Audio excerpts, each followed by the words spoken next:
Hello everyone, welcome back to a new tutorial video on how to change phone number in Telegram. You created a Telegram with a number but now you want to change that number. So for this, watch this video. Before starting this video, please make sure to subscribe and to press the notification bell icon to get updated. So let's get this video started. First of all, you need to tap and open Telegram application.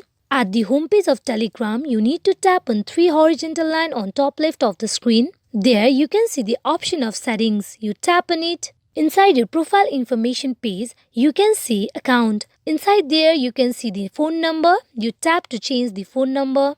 To change your number, you need to tap and change number. Here, users can see your new number if they have this number in their address book. So you tap and change. Now first of all, you go in for choosing the country. Now you go in for providing the phone number that you want to change to. After you are done providing the number, you tap on the tick mark on top right of the screen. Here, the Telegram will send an activation code in your recent number that you changed. The code has been sent by the Telegram.